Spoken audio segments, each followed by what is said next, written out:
काली मिट्टी कपास के लिए होती है। मैंने कहा मैदानी भागों में घूम रहे हैं, और साथ में आजकल चर्चित भी रह रहा है महिला मित्र शब्द, तो आप सोचोगे वो है या आपकी पत्नी है, तो आप कहोगे मैदानी भागों में तो कुल्फी खाएंगे। कुल्फी नहीं, एल्फी, कुल्फी नहीं, एल्फी, एल्फी सोल्स। सर मैं अरावली में घूमने जाऊंगा, अरे भैया वहां पर सेफ्टी नहीं है, इन सेफ्टी, इन सेफ्टी सोल्स। नहीं सर मैं पाकिस्तान जाऊंगा, अरे उधर एंटी है भैया, एंटी सोल्स। सर मैं मुरसल में जाऊंगा, एडी नहीं चलेगी तुम्हारी, हाँ पत्थर की टांगे ले जाती है, एडी सोल्स, एरिडो सोल्स, एडी सोल्स, एरिडो सोल्स, याद हो जाएगा। पश्चिमी राजस्थान में aridisols, entisols, Aravalli वाली इंसेप्टी, मैदानी भागों वाली एल्फी, कुल्फी, एल्फी, और फिर काली मिट्टी वर्टी सोल्स। ऐसे कोटा जिसका नाम नंदग्राम मिलता है, बूंदी जिसका नाम आप वृंदावती या फरुखाबाद भी पढ़ते हैं। फरुखाबाद, यहां पर कोटा के शासक भीम सिंह अधिकार कर लेते हैं, तो फरुखशीर इसका नाम रख देते हैं।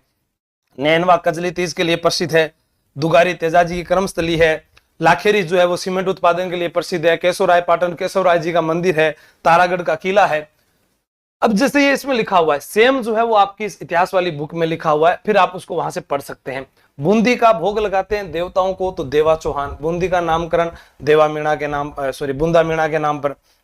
अब जिसे देवा चौहान कहते हैं उसी को देवी सिंह हाड़ा भी कहते हैं। ये मेवाड़ में बंबावदे का एक सामंत हुआ करता था, इसने जो है जेता मीणा को पराजित कर बूंदी राज्य की स्थापना की और गंगेश्वरी देवी का मंदिर बनवाया।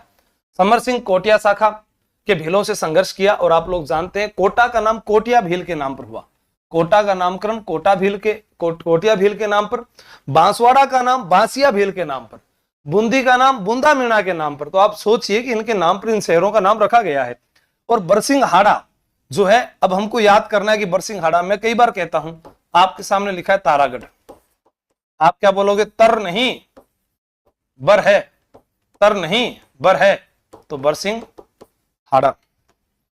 ऐसे ही हमीर, इनके समय राणा लाखा जो है मिट्टी का नकली दुर्ग बनाकर जो है मिट्टी का एक नकली दुर्ग बनाते हैं, उसके ऊपर विजय प्राप्त करते हैं, कुंभा हाड़ा वीरगति को प्राप्त होते हैं। वेरीसाल जो है कुछ ज्यादा खास नहीं है। इनके बाद जो गद्दी पर बैठे नारायण दास, वो खानवा युद्ध में भाग लेते हैं 17 मार्च 1527 को। राव सुरजन, अब सुरजन हाड़ा को कैसे, हम कहते हैं बूंदी का इतिहास पढ़ाओ सर, देखो ये अलग अलग जगह बढ़ जाता है। रणथंभौर पर जब अधिकार था तो जयपुर के मिर्जा राजा पहला अभियान करते हैं 1569 में, तो इसको मिर्जा राजा मानसिंह में पढ़ लेंगे। फिर सुरजन हाड़ा मुगल अधीनता स्वीकार कर लेते हैं, पहले नहीं करते हैं लेकिन बाद में कर लेते हैं। तो चंद्रसेन के समय, हम मालदेव के बाद में जब राव चंद्रसेन पढ़ते हैं नागौर दरबार, तो वहां राजस्थान के सभी राजपूत राजाओं ने जब अधीनता स्वीकार की थी, अधिकांश राजाओं ने, तो उसके अंदर आप देखोगे कि राव चंद्रसेन अधीनता स्वीकार नहीं करता, राणा प्रताप अधीनता स्वीकार नहीं करते, सुल्तान हाड़ा भी नहीं करता है, राव सुल्तान जो सिरोही का, तो वो भी नहीं करता, लेकिन इनके द्वारा जो अधीनता स्वीकार कर ली जाती है।